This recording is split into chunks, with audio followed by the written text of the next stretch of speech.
तुझसे कहले कागा, उड़ी उड़ी चल जा तू पिया के आगा। अरे सुना एक ही गो बात तुझसे कहले कागा, उड़ी उड़ी चल जा तू पिया के आगा। तो कही हाँ दोसरा के धन पे कबो ना तो हम हूँ खाके जहर मर जाए, बोलम सवतिनिया से रखी है।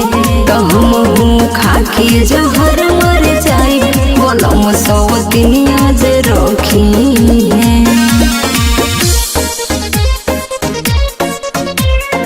Aman recording studio Delhi.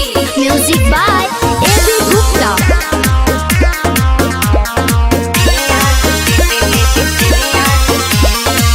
बाहर में सुन ले बानी बड़ खेला होला, अनकर मरद संगे दूसरे मजा लेला। ना जाने कैसे रहत हुई है मोर बोलौंगा, सोची कि कागा हो जियरा डरेला। तो कही हाँ सुघर देख के सैया हमरे नाही पटी है। तो हम हूँ खाके जहर मर जाए, बोलम सवतिनिया से रखी है। तो हम हूँ खाके जहर मर जाए, बोलम सवतिनिया से रखी है।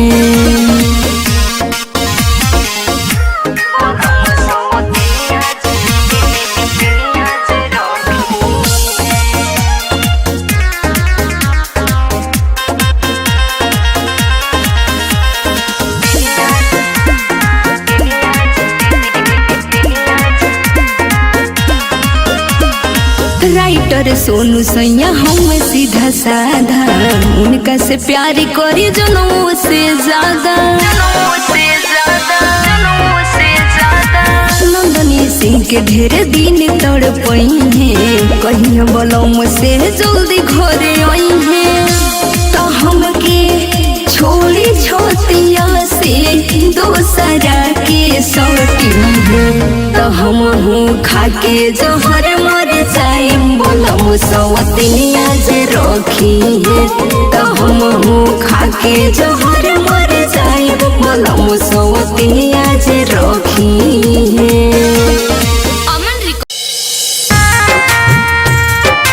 काम कइले बा यार हमके बदनाम कइले बा।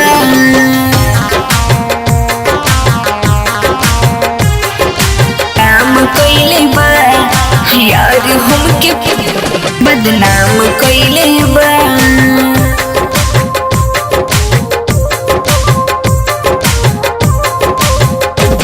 दुश्मन भी जवन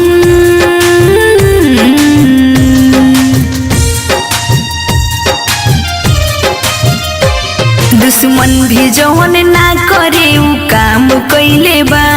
दुश्मन भी जवन ना करे उ काम कइले बा। यार हमके प्यार में बदनाम कइले बा। दुश्मन भी जवन ना करे उ काम कइले बा। यार हमके प्यार में बदनाम कइले बा। यार हमके बदनाम कइले बा। Music by AB Gupta.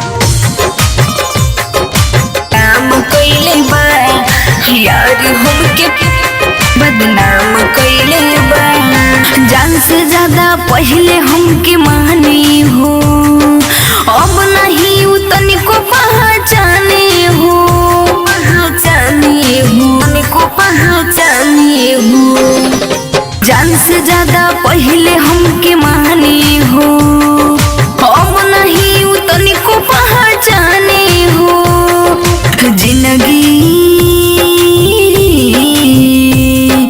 जिंदगी के हमरा नीलाम कइले बा। यार हमके प्यार में बदनाम कइले बा। दुश्मन भी जवन ना करे उ काम कइले बा। यार हमके प्यार में बदनाम कइले बा। यार हमके बदनाम कइले बा। Music by AB Gupta. काम कइले बा यार हमके बदनाम कइले बा। चैन से ना कहियो हम तो सोइले ओकरे होके रात दिनवा रोइले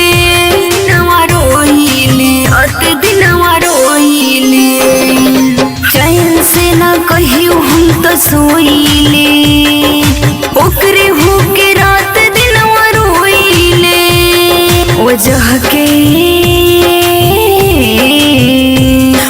बेवजह के हमरा पैल जाम धइले बा यार हमके प्यार में बदनाम कइले बा। दुश्मन भी जवन ना करे उ काम कइले बा यार हमके प्यार में बदनाम कइले बा।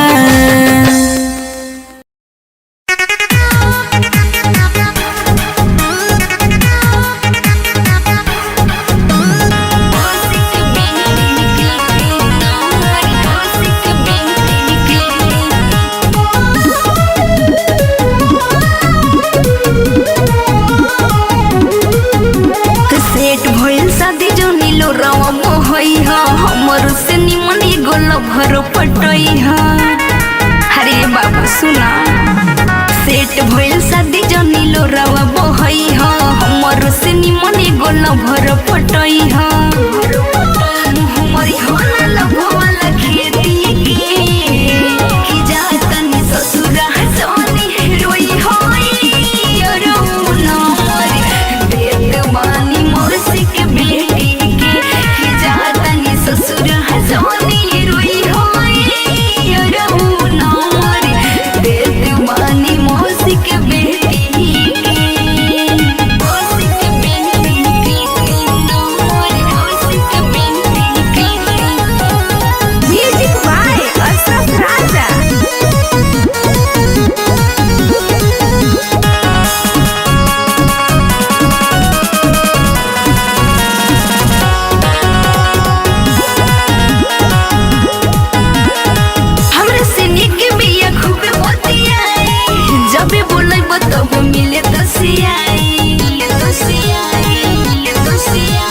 गड़ी के रखता नीलाज हो ई मती सोची ह कि बानी धोखेबाज हो ओकर मुहवा लगे सिल्फा से ठीक कि जातनी ससुरा सोनी रोई होई रौना मर देत बानी मौसी के बेटी कि जातनी ससुरा सोनी रोई होई रौना मर देत बानी मौसी के बेटी।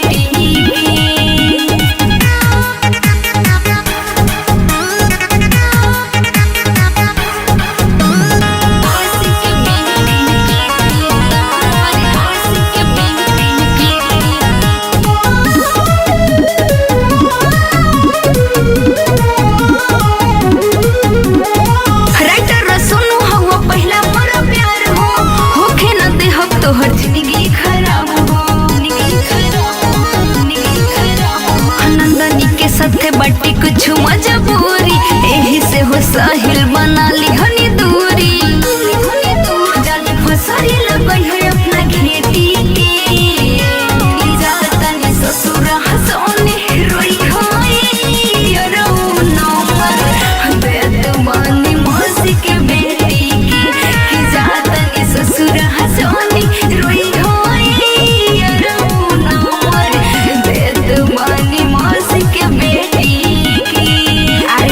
रहिए तबे न सुर में काम हुई।